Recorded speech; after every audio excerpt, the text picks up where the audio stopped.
Tidak cukup saya mengaku saya orang beriman. Tidak cukup mengaku saya orang bertakwa. Ada syaratnya lagi. Kan di Quran jelas, orang beriman tuh cirinya satu, hidupnya bahagia. Qad aflahal mu'minun. Satu, ciri orang beriman tuh bahagia. Bahagia enggak? Bahagia enggak? Kalau enggak bahagia berarti enggak beriman. Kan gitu aja sederhana. Yang kedua, kata Allah di Quran, alladzina hum fi sholatihim khashi'un. Ciri mukmin itu, ciri orang yang beriman itu salatnya khusyuk, salatnya ingat sama Allah. Kan tanya lagi, salat saya ingat Allah enggak? Tanya. Enggak ingat sama Allah, ingat dapur, ingat piring berantakan. Ya enggak beriman, gitu aja. Ngaji enggak usah ribet-ribet. Bukan soal pakaian agama itu. Bukan soal dandanan. Nyata kok di Quran. Coba baca nanti surat Al-Mu'minun, ciri orang beriman. Walladzina hum 'anil lagwi mu'ridun. Ciri orang yang beriman itu tidak suka membicarakan, memikirkan, melakukan yang tidak berguna. Tanya lagi. Suka memikirkan yang tidak berguna enggak? Suka kalian itu. Yang tidak berguna itu ada dua. Satu masa lalu, dua masa depan. 10 tahun yang lalu ada kejadian yang menyakitkan. Sampai sekarang masih ingat. Itu bukan orang beriman. Karena orang beriman itu tidak mau memikirkan, mengatakan, membicarakan, apalagi melakukan sesuatu yang tidak berguna. Yang tidak berguna cuma dua. Satu masa lalu, gunana. Yang kedua masa depan, daya gunana. Yuk kita bicara saat ini. Karena waktu kita yang sebenarnya kan saat ini, di sini sekarang. Ngaji lagi. Oh, orang bertakwa tuh cirinya ini. Orang beriman tuh cirinya ini. Kan gitu. Sedangkan syarat untuk menjadi muslim, kata Quran, harus iman dan takwa. Ulangi, bukan kata saya, ini kata Allah. Ya ayyuhallazina amanu ittaqullaha haqqa tuqatih la tamutunna illa wa antum muslim. Jadi syarat untuk menjadi muslim harus iman dan takwa. Syarat untuk menjadi mati harus muslim. Paham sampai sini? Ini saya kritik nih yang suka beli subsidi. Padahal pengusaha. Ya udah kamu usahanya empot-empotan aja terus. Begitu saya lihat, beli bensinnya kunyit asam. Saya bukan merendahkan ya. Cuman ini kan kritik. Karena kita ini kalau bicara korupsi, bicara mental. Anda nggak korupsi, tapi kalau beli yang subsidi padahal Anda mampu, korupsi. Dan itu nggak berkah. Coba pantaskan diri kita. Bisa beli yang mahal. Dan itu kebeli. Percaya sama saya. Rezekinya akan dilimpahkan. Pikirannya yang positif. Itu sebabnya tujuan hidup itu bukan untuk menguasai orang lain. Bukan menguasai alam semesta. Tapi tujuan hidup itu adalah menguasai diri sendiri. Coba, kuasai diri kita. Kalau kita menguasai diri, tidak mungkin kita melakukan sesuatu yang keliru. Karena apa? Menguasai diri berarti sang kesadaran dari dalam diri kita selalu menjadi kompas diri. Percaya sama saya. Itu yang disebut dengan nurani. Apa sih sebutannya namanya? Saya nggak tahu. Yang penting saya selalu mendengar suara itu ada di dalam. Dan suara itu sering mengatakan, pantaskan dirimu, pantaskan dirimu. Ya? Makanya kalau ngasih di jalan itu, ya niatkan. 5.000 minimal, niatkan. 1.000. Udah gitu 500, kencring. Ya Allah, kita ngasih sesuatu yang oleh kita sendiri sudah tidak dipakai. Padahal kata Quran, tidak disebut pemberian kalau kamu tidak memberi yang kamu cintai. Artinya kita memberi, kita juga butuh. Cuma orang lain lebih butuh. Itu namanya memantaskan diri.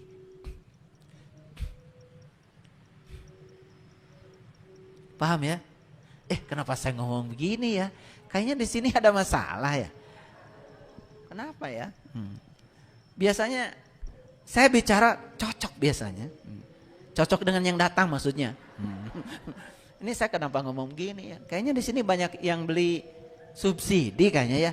Kok saya hari ini ngomong ini? Saya nggak tahu, mohon maaf ya, mohon maaf. Ya, pantaskan diri kita besok-besok Pertamax turbo, Pertamax merah. Mobilnya awet, jalannya enak ya. Terarangkogan. Apal. Kalau yang subsidi mah biasa, ngeremnya tuh suka cit. Kebahagiaan adalah milik kebijaksanaan. Mengamalkan kebajikan dan menjalani hidup dengan kedamaian. Jadi kebahagiaan sejati sebetulnya adalah menikmati saat ini tanpa kebergantungan dan cemas pada masa depan. Yuk kita belajar. Hadir ya di sini, saat ini, sekarang. Kuncinya sederhana kok. Apa yang kita lakukan? Yang kita lakukan adalah selalu sadar tentang saat ini.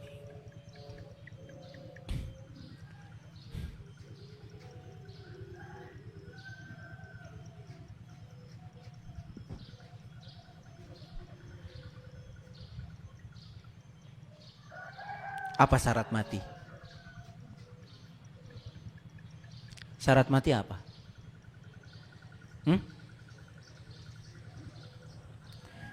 Kalian bakal mati. Syarat mati udah tahu? Belum tahu. Ini umur sudah pada tua-tua begini belum tahu syarat mati. Itu tiap Jumat dibaca. Makanya kalian tuh gak ngerti. Ya ayyuhallazina amanu taqullaha haqqa tuqatih. La tamutunna illa wa antum muslimun. Kan itu syarat mati. Syarat mati itu kan kata Allah, janganlah kamu mati kecuali kamu sudah menjadi seorang muslim. La tamutunna wa antum muslim. Ditanya yang gitu aja susah. Jadi apa syarat mati? Sudah menjadi muslim. Nah ada pertanyaan lagi. Apa syarat menjadi muslim? Sudah tahu belum? Ini pertanyaan dasar sekali. Syarat mati menjadi muslim. Belum dibahas nih muslimnya siapa. Sekarang saya tanya, syarat muslim apa? Kan ayatnya udah saya baca tadi. Ya ayyuhallazina amanu. Syarat muslim itu satu, iman. Ittaqullah haqqa tuqatih. Bertakwalah kamu kepada Allah dengan takwa yang sebenar-benarnya. Itu syarat menjadi muslim. Setelah jadi muslim baru bisa mati. Paham? Tetapi tidak cukup mengaku saya muslim. Tidak cukup saya mengaku saya orang beriman. Tidak cukup mengaku saya orang bertakwa. Ada syaratnya lagi. Kan di Quran jelas orang beriman tuh cirinya satu, hidupnya bahagia. Qad aflahal mu'minun. Satu, ciri orang beriman tuh bahagia. Bahagia enggak? Bahagia enggak? Kalau enggak bahagia berarti enggak beriman. Kan gitu aja sederhana. Yang kedua kata Allah di Quran, alladzina hum fi sholatihim khashi'un. Ciri mukmin itu, ciri orang yang beriman itu sholatnya khusyuk, sholatnya ingat sama Allah. Kan tanya lagi, sholat saya ingat Allah enggak? Tanya. Enggak ingat sama Allah, ingat dapur, ingat piring berantakan. Ya enggak beriman, gitu aja. Ngaji enggak usah ribet-ribet. Bukan soal pakaian agama itu. Bukan soal dandanan. Nyata kok di Quran. Coba baca nanti surat Al-Mu'minun, ciri orang beriman. Walladzina hum 'anil lagwi mu'ridun. Ciri orang yang beriman itu tidak suka membicarakan, memikirkan, melakukan yang tidak berguna. Tanya lagi. Suka memikirkan yang tidak berguna enggak? Suka kalian itu. Yang tidak berguna itu ada dua. Satu masa lalu, dua masa depan. 10 tahun yang lalu ada kejadian yang menyakitkan. Sampai sekarang masih ingat. Itu bukan orang beriman. Karena orang beriman itu tidak mau memikirkan, mengatakan, membicarakan, apalagi melakukan sesuatu yang tidak berguna. Yang tidak berguna cuma dua. Satu masa lalu, gunana. Yang kedua masa depan, itu aya gunana. Yuk kita bicara saat ini. Karena waktu kita yang sebenarnya kan saat ini, di sini sekarang. Ngaji lagi. Oh, orang bertakwa tuh cirinya ini. Orang beriman tuh cirinya ini. Kan gitu. Sedangkan syarat untuk menjadi muslim, kata Quran, harus iman dan takwa. Ulangi, bukan kata saya, ini kata Allah. Ya ayyuhallazina amanu ittaqullaha haqqa tuqatih la tamutunna illa wa antum muslim. Jadi syarat untuk menjadi muslim harus iman dan takwa. Syarat untuk menjadi mati harus muslim. Paham sampai sini? Paham? Oke. Kalau sudah paham teruskan. Syaratnya sudah dipenuhi belum?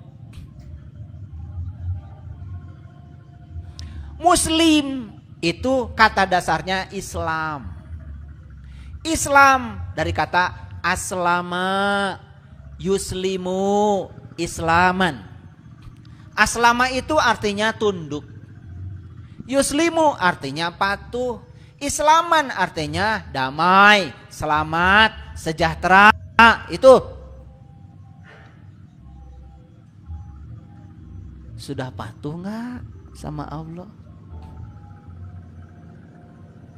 Sudah tunduk sama Allah? Jawab dong. Saya ngomong sendiri.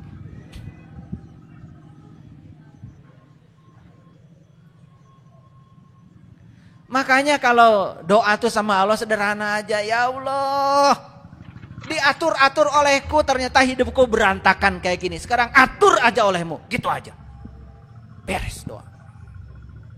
Saya doa gitu aja. Ya Allah, ternyata diatur-atur sama aku, berantakan hidupku. Udah sekarang atur aja sama engkau. Sami'na wa atona. Aku tunduk, aku patuh. Begitu tunduk dan patuh, aslama yuslimu, baru Islaman. Sejahtera, selamat, damai. Karena hanya patuh dan tunduk yang akan menyelamatkan kita. Saya mohon maaf hadirin. Saya pergi ke toko buku. Saya paling suka kalau di toko buku itu buku-buku filsafat. Begitu saya ambil satu buku itu, kemudian saya bacakan, ada contoh yang bisa dibaca itu. Saya diajak pulang sama istri saya, gak mau pulang. Diem di situ saya, sampai menggigil saya baca buku itu. Judulnya The Purpose Driven Life. Hidup yang digerakkan oleh tujuan. Dan buku itu di depannya pertanyaan. Apa yang menggerakkan Anda? Katanya. Anda bekerja, apa yang menggerakkan Anda? Ingin uang? Takut kekurangan? Ingin anak sekolah? Takut tidak punya rumah? Takut cicilan gak kebayar? Berarti Anda tidak digerakkan oleh Tuhan. Waduh, saya banget. Karena terus terang ya, saya bekerja saat itu. Saya bekerja karena takut gak punya rumah, takut kekurangan, takut anak gak sekolah, takut istri saya pergi, ya gak kerja. Jadi ternyata yang membuat saya bekerja itu semua ketakutan-ketakutan saya. Sedangkan saya ngaku katanya saya ini hambanya Allah. Harusnya saya kerja digerakkan oleh Allah. Saat itulah saya menggigil dan kemudian saya menangis. Saya minta ampun sama Allah. Ya Allah, ampuni aku karena selama ini aku melupakan Engkau. Aku dicipta Engkau, pasti sesuai dengan rencana Engkau. Aku hidup ternyata tidak sesuai dengan rencanamu ya Allah. Bahkan aku selama hidup membuat rencana-rencana hidup baru. Ya Allah, jangan-jangan semua penderitaanku selama ini karena hidupku adalah rencanaku, bukan rencanamu. Aku selama ini tidak menjadi kepanjangan tanganmu ya Allah. Aku selama ini hanya menjadi kepanjangan tangan dari ambisiku sendiri. Ketakutanku dan sebagainya. Wah, saya marah sama diri saya. Sampai saya nangis. Istri saya bilang, ayo pulang. Udah, akhirnya beli itu. Buku itu saya beli. Nyampe di rumah saya baca, saya tuntaskan baca itu. Wah, saya nangis sampai basah buku itu. Maaf ya, yang nulis keyakinannya berbeda dengan saya. Tetapi saya dari dulu selalu belajar seperti yang dikatakan Nabi Muhammad, jangan lihat siapa yang berkata. Lihat saja apa yang dikatakan. Kalau itu baik, ambil. Saya ambil kebaikan itu. Dan itu menggetarkan saya. Itulah sebetulnya yang membuat kehidupan saya berubah. Setelah itu saya nggak mau lagi. Ya, saya bekerja sebagai kepanjangan tangan ambisi saya. Ketakutan-ketakutan saya. Saya bekerja semata-mata karena ingin sebagai kepanjangan tangan Allah. Makanya saya bilang, ya Allah, pakailah aku sesuai dengan rencana. Setelah itu, maaf ya, kehidupan saya mengalami perubahan. Rumah saya yang hilang, dulu saya punya rumah banyak, ada 5 rumah saya hilang. Bahkan ada mobil saya baru, dibeli 1,5 bulan, dipinjam sama tetangga, sampai sekarang gak balik-balik. Terus saya kemudian masuk ke diri saya, oh jangan-jangan selama ini hidup saya digerakkan oleh ambisi dan ketakutan-ketakutan saya. Kemudian saya serahkan sepenuhnya pada Allah. Ya Allah, ketika diurus oleh aku, ternyata hidupku berantakan seperti ini. Sekarang biar Engkau yang mengurus semuanya. Saya suruh Allah yang mengurus semuanya. Saya masih ingat waktu itu ada guru saya yang ngajarkan satu doa. Doanya indah sekali kalau bagi saya. Allahumma lakal hamdu wa ilaikal mustaka wa antal musta'an. Silakan mau mengamalkan doa ini, tapi selami doa ini. Allahumma lakal hamdu wa ilaikal mustaka wa antal musta'an. Ya Allah, segala puji hanya milik-Mu. Aku serahkan segala urusanku kepadamu, karena Engkaulah satu-satunya penolongku. Itu aja doanya. Akhirnya semua kehidupan ditata ulang sama Dia. Ternyata begitu hidup ditata ulang sama Dia, serahkan pada Dia, sangat menakjubkan. Bukan hanya untuk diri sendiri, tetapi kita bisa berbagi kepada banyak orang. Hadirin, jadi Nabi Ibrahim mengajarkan satu doa sering dibaca dalam sholat. Inni wajahtu wajhialil ladzi fataras samawati wal ard hanifan wa ma ana minal musyrikin. Inna sholati wa nusuki wa mahyaya wa mamati lillahi rabbil alamin la syarikalah wa bidzalika umirtu wa ana awalul muslimin. Itu diajarkan di Quran surat Al-An'am ayat 162 dan Al-An'am ayat 79.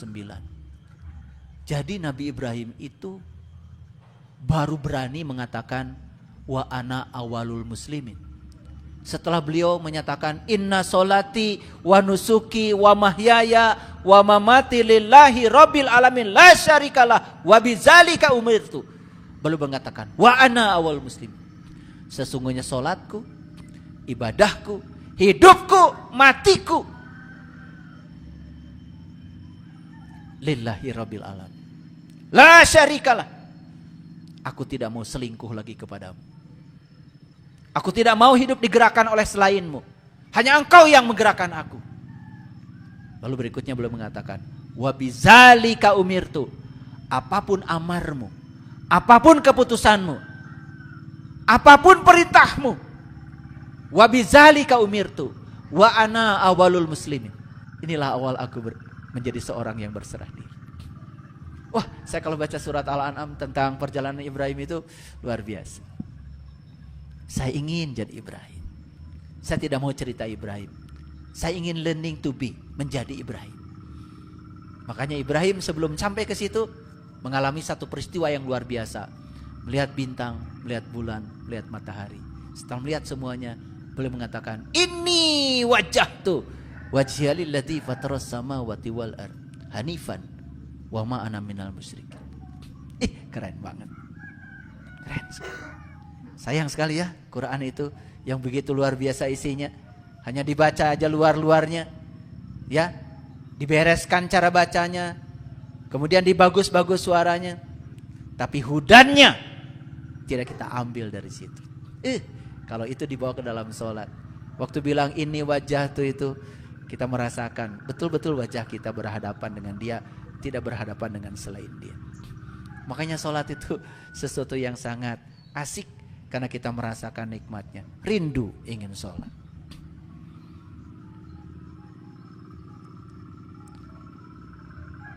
Bahkan kita dalam sholat kita berani mengatakan wa ana minal muslimin. Betul? Nabi Ibrahim aja hanya mengatakan wa ana awalul muslim.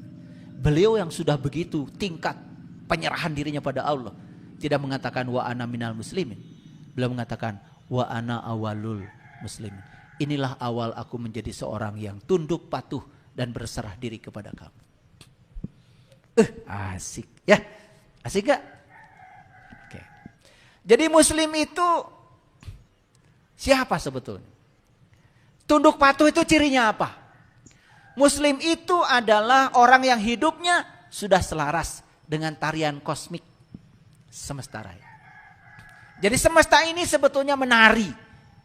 Semesta ini punya tabuhan, punya gamelan sendiri. Sayang kita tidak ikut menari dengan tarian semesta.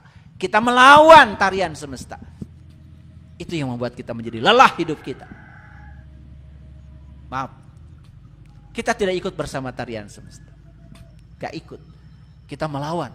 Kita mencengkram yang kita ingin. Kita menendang habis-habis yang tidak kita ingin.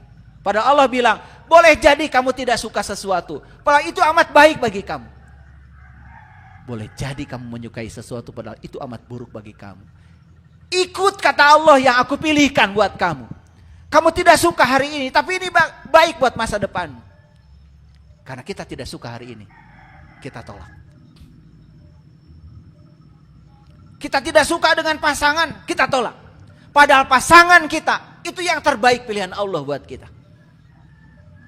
Kemudian cari yang baru, gitu lagi. Cari yang baru, gitu lagi. Hancur lebur, anak jadi korban. Ego, pikiran gelap seperti itu. Hadirin, pernikahan kita yang pertama itu pernikahan yang dipilihkan oleh Allah. Karena ada kecocokan data karma yang harus diselesaikan oleh kita dengan pasangan kita. Jalani semuanya, jalani semuanya. Sabar, sabar. Karena pasangan kita adalah guru-guru yang sedang menyamar. Lewat mereka kita akan dididik untuk menjadi orang-orang yang bijak. Sabar, sabar. Makanya di Quran itu ada sholat khusyuk, ada sabar khusyuk. Nah, saya sedang merancang pelatihan sabar khusyuk. Biar bisa sabar, khusyuk sabarnya. Jadi muslim itu yang sudah mampu menemukan rahasia sastra semesta. Yang sudah menemukan ibu dari segala pengetahuan. Muslim itu adalah manusia yang sudah menemukan sungai pengetahuan abadi. Yang mengalir dari masa ke masa. Muslim itu adalah manusia yang sudah menemukan wajah yang tak berwajah. Nama yang tak bernama. Suara yang tak bersuara. Rasa yang tanpa rasa. Kalau kalian belum menemukan itu, maaf, ngaku-ngaku aja. Muslim adalah manusia yang sudah mampu mendengar suara nurani dengan jelas dalam keheningan pikirannya. Berarti muslim itu adalah mereka yang sudah hening pikirannya. Kalau kita masih menghakimi orang, masih menganggap kita yang paling baik, merendahkan orang, padahal kita tidak pernah tahu siapa. Yang paling tahu diri kita saja kita tidak tahu. Bagaimana kita tahu orang? Itu bukan muslim. Jadi muslim adalah manusia yang sudah menemukan kebenaran di antara benar dan salah. Ini benar, ini salah. Di sini ada kebenaran. Muslim itu adalah orang yang sudah menemukan kasih sayang di antara kebencian dan kecintaan. Ini kebencian, ini kecintaan.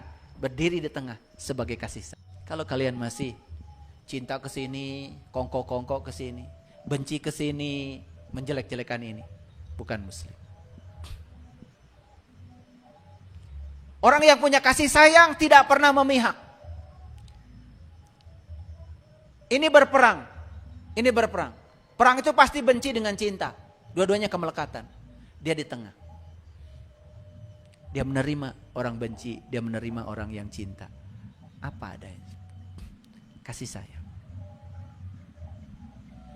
Muslim itu adalah orang yang sudah menemukan ketenangan di antara keberanian dan ketakutan. Lihat saya. Ada orang yang sangat berani, ada orang yang sangat takut. Hati-hati, dua-duanya sangat berbahaya. Ketenangan itu ada di titik tengah antara keberanian dan ketakutan. Muslim itu adalah orang yang sudah menemukan keabadian di antara hidup dan mati. Ini hidup, ini mati. Dua-duanya berbahaya. Keabadian. Keabadian. Lihat saya semuanya. Napas masuk, kita hidup. Napas keluar, kita mati. Sebetulnya kita itu sudah mengalami hidup mati saat ini. Ada jeda di antara napas masuk dan keluar. Di sini ada keabadian. Makanya orang-orang meditasi yang sudah ahli, dia menemukan jeda itu. Sehingga menemukan keabadian. Ingat, ingat, ingat, ingat. Bahwa sebetulnya jiwa kita tuh abadi. Seabadi ilahi. Makanya temukan keabadian. Muslim itu adalah orang yang sudah menemukan kenetralan di antara positif dan negatif. Hati-hati. Positif bahaya, negatif bahaya. Netral. Netral. Jangan terjebak positif dan negatif. Karena positif dan negatif semua penilaian pikiran. Netral. Makanya lihat, atom mengajarkan proton yang positif dekat dengan neutron di inti atom. Elektron itu di kulit. Karena apa? Positif itu dekat dengan netral. Kalau kita netral, dekat dengan positif. Makanya orang lihat, yang netral tidak berpihak, positif-positif aja, happy-happy saja. Orang yang berpihak repot ya, mau pilpres aja musuh-musuhan. Yang netral, tenang aja. Saya dengan istri saya tidak saling tahu pilihannya siapa. Sampai sekarang. Lah kan saya lakukan di bilik suara. Luber, langsung, umum, bebas, rahasia. Begitu situ, jos. Istri saya di tempat yang lain, jos. Ini ke pengadilan agama gara-gara beda pilihan capres. Waduh. Demokrasi itu sudah merusak tatanan kehidupan kita karena kita kurang cerdas. Jadi muslim itu adalah orang yang sudah menemukan keheningan di antara keriuhan dan kesenyapan. Hati-hati, hadirin. Senyap, riuh. Senyap, riuh. Belum tentu hening tuh. Belum tentu dalam kesenyapan tidak ada suara tuh hening. Keheningan tuh di sini. Belum tentu dalam keriuhan juga tidak ada keheningan. Kan hening di sini. Lihat saya semuanya. Orang yang sudah hebat kesadarannya. Mau senyap, mau ribut, dia tetap saja hening. Jadi muslim itu mereka yang sudah ada di titik tengah. Sudah moderat. Sudah moderat. Muslim itu adalah mereka yang sudah menemukan kelembutan di antara kasar dan halus. Ini kasar, ini halus, dua-duanya berbahaya. Menemukan kelembutan. Kelembutan selalu di titik tengah. Setelah saya jelaskan seperti ini, kira-kira ada yang harus diperbaiki enggak dengan kemusliman kita ini? Kita terlalu sibuk dengan baju luar. Kita terlalu sibuk dengan dandanan luar. Tapi kita tidak mendandani diri kita yang di dalam. Akibatnya apa? Kita ringkih. Ada masalah sedikit saja, wah, sudah menjadi besar. Yuk belajar dari pohon bambu. Lihat pohon bambu. 5 tahun pertama pohon bambu itu cuma senti tumbuhnya. Kenapa? Membangun akar ke dalam. Membangun akar ke dalam. Tetapi setelah akarnya kuat, karena bambu itu visioner. Dia tahu pohonnya akan tinggi. Dia tahu kalau pohonnya tinggi akan diterpa angin. Maka dia kuatkan dulu ke dalam. 5 tahun pertama pertumbuhan bambu itu cuma senti. Tapi 5 tahun berikutnya dia jadi meter. Menjulang tinggi ke atas. Kenapa? Dia tidak takut lagi untuk tumbuh cepat. Kenapa? Akarnya sudah menghunjam ke dalam. Maaf ya, bukan merendahkan. Orang yang belajar agama tidak dimulai dari mengenal Allah dan Tuhannya. Tidak punya akar. Tidak punya akar. Gampang sekali runtuh. Orang Arab menanam kurma. Itu biji kurma itu taruh, kemudian diganjal pakai batu. Jadi setelah ditaruh di lubang, diganjal pakai batu. Saya dulu nggak ngerti. Oh ternyata dia jangan tumbuh ke atas. Dia harus tumbuh dulu ke bawah. Terus dia tumbuhnya ke bawah. Setelah akarnya kuat, baru tumbuh pelan-pelan ke atas. Sampai batunya terguling dengan sendirinya oleh pohon. Jadi kalau batu sudah terguling ya baru diambil oleh pemiliknya. Berarti pohon kurma ini siap untuk menahan badai. Jadi kadang-kadang kan kita belajar harus begitu ya. Dikasih batu dulu ya, biar kuat. Yuk sekali lagi. Ingin jadi lampu? Ingin. Tadi lampu ditempatkan di mana? Di tempat gelap. Begitu kita ingin jadi orang baik, maka kita akan banyak tantangan di sekitar kita. Terus jalan. Kan ingin jadi lampu. Kehadiran mereka itu hanya untuk menguji seberapa kuat intensitas cahaya yang dipancarkan oleh kita. Ya, jangan sok-sok menerangi semesta. Kan sekarang tuh banyak ya, boro-boro menerangi semesta. Menerangi diri sendiri aja belum bisa. Tapi seakan-akan sudah bisa menjadi bintang gitu di semesta. No. Jadilah orang yang berguna. Jadi sekarang sudah ketangkap maknanya? Kebahagiaan bukanlah imbalan dari kebajikan. Kebahagiaan adalah kebajikan itu sendiri. Karena bahagia dia melakukan kebajikan. Terima kasih. Assalamualaikum warahmatullahi wabarakatuh.